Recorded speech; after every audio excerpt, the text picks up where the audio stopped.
Welcome back to the channel, everybody. Thank you so much for joining me and allowing me to continue to be your daily advocate.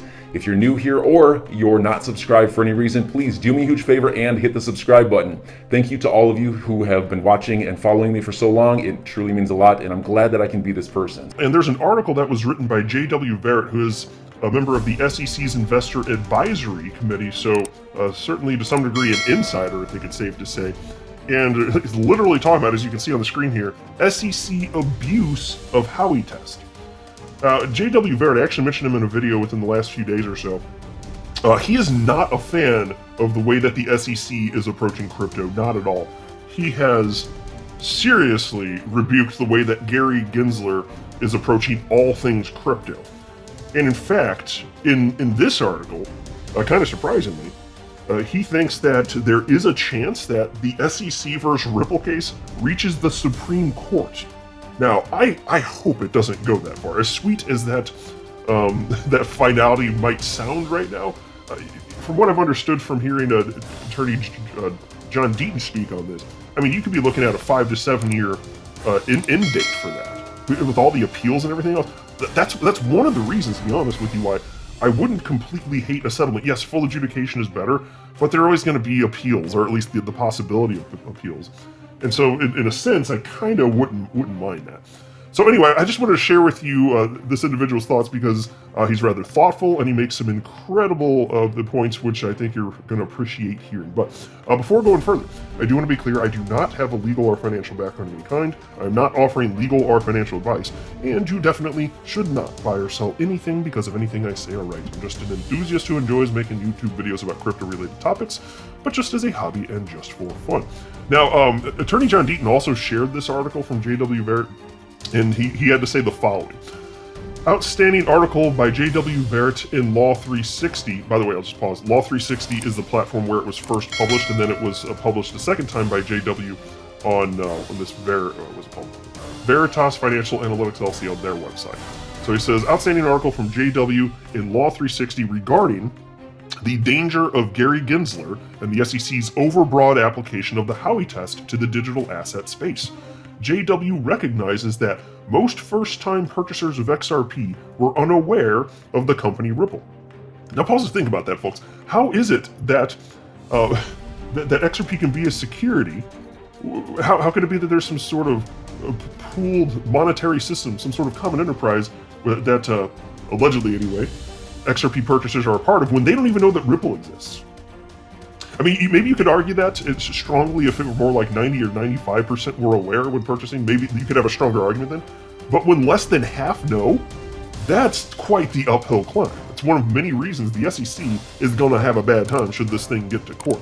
So anyway, into this. And it was actually titled, SEC's Ripple Case Shows Limits of Outdated Securities Test by J.W. Barrett. And this is a brand new article just from yesterday, March 18th.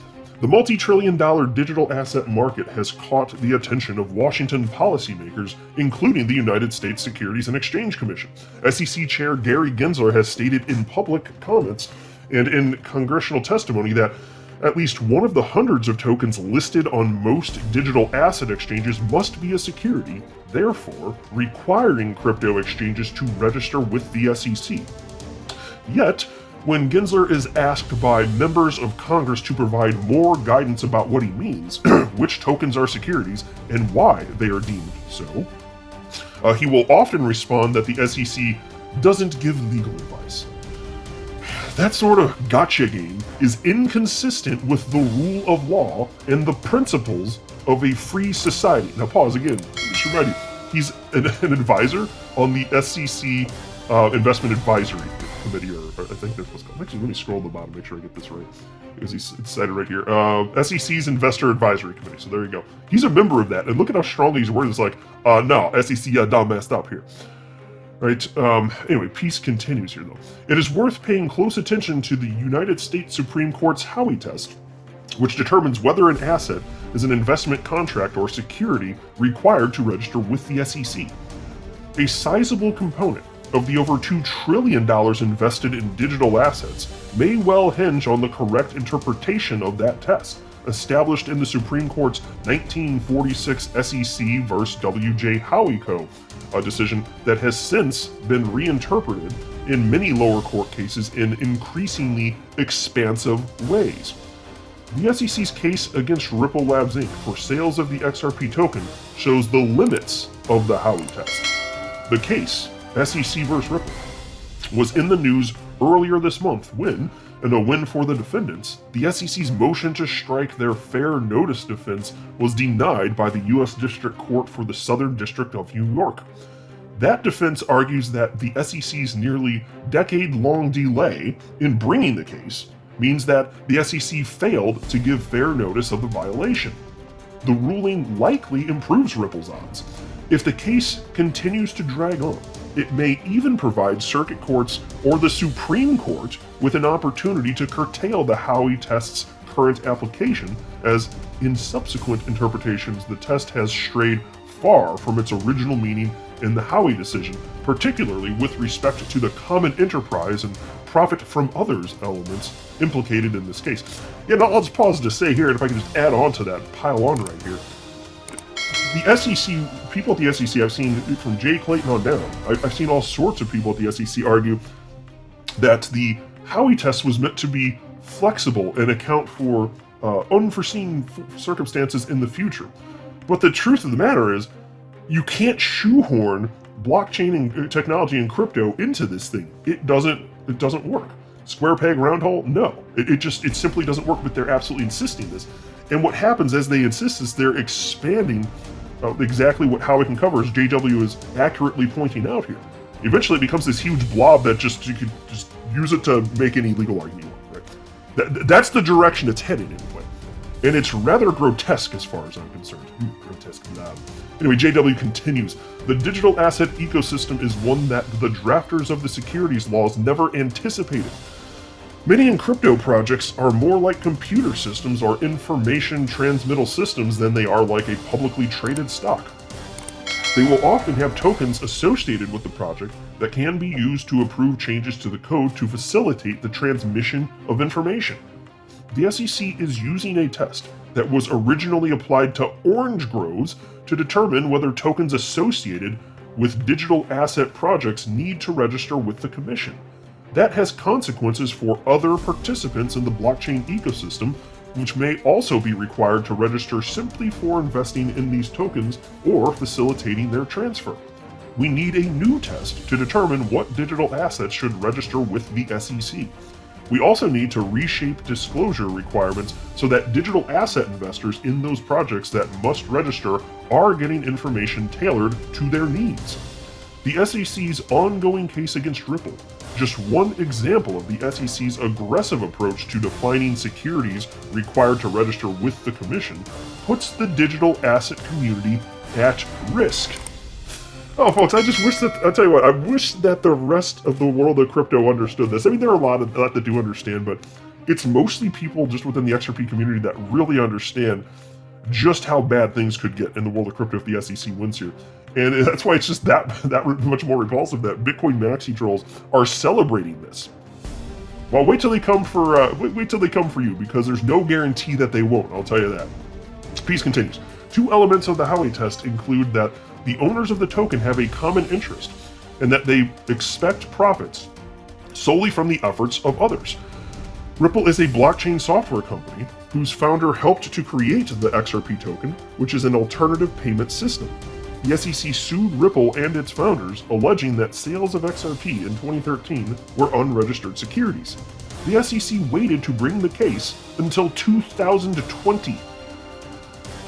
Grinds my gears, folks. The SEC alleges that Ripple's history of limited involvement in helping the XRP payment system maintain viability meets the second and fourth elements of the Howie test. Tens of thousands of XRP owners, the individuals the SEC asserts it is protecting, filed an amicus brief against the SEC. That brief lays out the case for why XRP is not an investment contract. So, of course, he's referencing what Attorney General Deaton is. Individuals purchasing XRP typically know nothing about Ripple Labs. They purchase XRP for its value as a commodity and as a form of quasi-currency. Notably, XRP is classified as currency by the U.S. Department of the Treasury. For those of you who didn't know, that's an interesting fact. I've talked about it many times on the channel. XRP has already been classified as a currency. So apparently it's a security currency, according to the SEC. There you go. Because reasons, folks, because reasons. In the case of XRP and many other tokens, there may be a group of individuals performing basic maintenance of the code or providing market-making activities, but otherwise, profit principally derives from widespread valuation of the commodity, as in more analogous cases like gold or soybeans. The feature that a common enterprise has in common is the source of its profit expectations. But in the case of tokens, the source of most profits is entirely unrelated to a foundation, or here, individuals at Ripple, with some incidental link to the commodity. I love seeing it called a commodity. Yes! Anything that's not security, I'm down. Call the currency, call the commodity, I'm down. That makes sense. But when Ripple has so little control over anything having to do with the XRP ledger or XRP itself, how can you call it a security? It's just, they don't have power over any of this stuff. Anyway, piece continues. The Supreme Court hasn't provided much guidance on how to interpret the commonality element, and the SEC's aggressive expansion of the definition in the Ripple case and other cases against digital asset owners may well eventually spark a loss in the Supreme Court that resolves splits between the circuit courts of appeal over how this element is defined. This ongoing litigation may be where that happens. Maybe? I will say this, I don't think it's likely this goes to the Supreme Court. I think that's very, very unlikely. I also don't want that to happen because we're going to have a hell of a 5 to 7 years. And what's that mean in the meantime? XRP just... Look, I understand most trading happens outside of the United States, but it's just a shame to think that, like, what that would mean for especially people in the United States. I'm the United States. What's that going to mean for us? For the next 5 to 7 years, however long it takes to resolve this crap after all the appeals. What does that mean for us? I'd rather not see it. I'd really rather not see it. Keep the Howey test, just have common sense policy set in place that accounts for the very nature of blockchain and cryptocurrencies and move forward. And a big part of that, you can get 90% of the way there, I've said many times, if you just recognize the difference between a centralized and a decentralized cryptocurrency. Because if something's decentralized, then there is no common enterprise, of course, if it's sufficiently decentralized. So define what that means. That is not impossible. And I've seen former SEC commissioners and lawyers at the SEC say, nope, it's too hard to do that. The technology's changing too fast. And I say, then you're incompetent and you shouldn't have your job. Find somebody that says, yes, of course, I can create some sort of framework so that we have clarity defining what is sufficiently decentralized. It is possible. I absolutely reject the argument that some of these commissioners have made, like former SEC Commissioner Robert Jackson has made, claiming that the technology just moves too fast. No, folks, we just can't do this. No, you're really bad at your job. Get the hell out of the SEC. And I mean, he is gone from the SEC now, but damn. Like you're literally admitting that you can't do the job that you were hired to do. You're literally admitting that. No, get the hell out. Then the piece wraps up by stating the following. The digital asset community is not asking the SEC for legal advice, but instead for regulatory clarity, and merely pointing to a 90-year-old wall and demanding compliance is not a reasonable answer. So enjoy your day, everybody. I'm always here for you. Leave any comments or questions below and be sure to subscribe. But thanks, everybody. I really appreciate you. Enjoy your day, and I always have your back. So thanks so much, everybody.